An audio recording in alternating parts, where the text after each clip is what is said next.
The president is entangled in still another fight on another front, and this time, Republicans.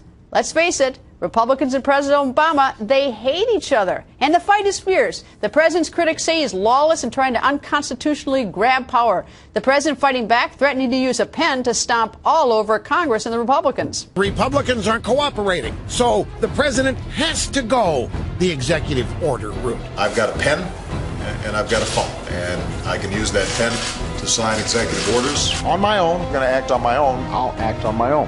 I would remind the president he also has a constitution. That of all of the dismaying aspects of the Obama presidency, perhaps the most dangerous is this consistent pattern of lawlessness. Is the president, when he says that, is he saying that he's going to be going around Congress? The president's made clear that he will work with Congress where Congress is willing to work with him. Republicans, obstructionists because of Fox News and Limbaugh. And this, then, leaves our poor young president with no choice but then to violate the Constitution. Congressman Trey Gowdy joins us. Good evening, sir. Good evening. How are you? I'm very well. Do you agree with Speaker Boehner that the president is essentially overstepping the Constitution? Because Speaker Boehner says that the president also has a Constitution and an oath of office he took when he swore to faithfully execute the laws of this country. Is that your thought about the president, or is the Speaker wrong? Well, there are several instances that buttress Speaker Boehner's position, including the Supreme Court. He's going to lose on the HHS mandate. He's going to lose on recess appointments. He lost 9-0 in a religious liberty case called Hosanna Tabor. You know, Greta, my perspective is this. He says he has a phone and a pen. I would tell him to be careful using the phone. This day and age, you never know who's going to be listening in on the conversation. But he's had a phone and a pen for 5 years. And we have an anemic economy, a feckless foreign policy, and people are losing hope. So rather than accept responsibility, he wants to blame Congress. That's what he means by this, is I'm going to blame Congress. They're recalcitrant. They won't work with me. He's had half a decade, and here we sit. Now, his press secretary said that the president wants to work with Congress. And, of course, the president says that he has a phone. Do you see any indication that the president wants to work with Congress? Is that a fair statement by the press secretary or not?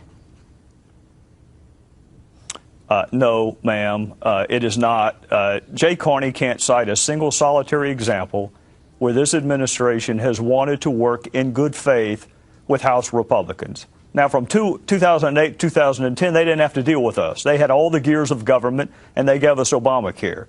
When the president has the cards, he calls the bet. When he doesn't have the cards, he blames Bush, tsunamis, hurricanes, Fox News, racial animus, everyone but himself. And now, because he wants to retake the House and keep the Senate, it's probably popular to blame House Republicans. I might do the same thing if I were in his shoes. Or the other alternative is just to accept responsibility for the last 5 years on immigration, on mandatory minimum sentences. There are areas, mental health with respect to access to firearms, there are areas we're happy to work with him. But, Greta, honestly, he doesn't have an interest in working with us. He wants to work with Speaker Pelosi, not Speaker Boehner, and that requires them to win in November and us to lose. And that's what all of this is about.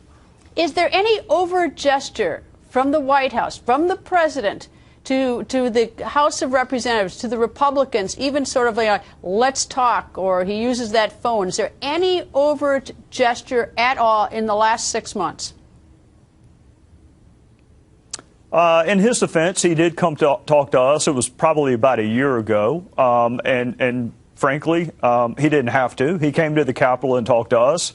But there's a level of distrust, in part because we do believe his overarching goal is for John Boehner to be the minority leader. So when you look at it from the standpoint that he wants to keep the Senate and retake the House, I mean, does he really have the country's best interest in mind? He certainly doesn't have the Republican Party's best interest in mind. He's had 5 years. We have a bad economy, a bad foreign policy, and people are losing hope. And he's going to lose in November unless he can find a scapegoat. And he's tried natural disasters, and he's tried Fox News, and he's tried everything except himself. And now he's going to try House Republicans. But no, he doesn't Cite me an example of where he has picked up the phone and said, you know what, I want to give a little bit. On this issue, I'm going to give a little bit. When he asked the cards, look at last October. We asked for a delay in Obamacare, which God knows now we needed. Everybody concedes we needed. He wouldn't even discuss that because he didn't have to. Congressman, thank you. Always nice to see you, sir. Yes, ma'am. Have a good weekend.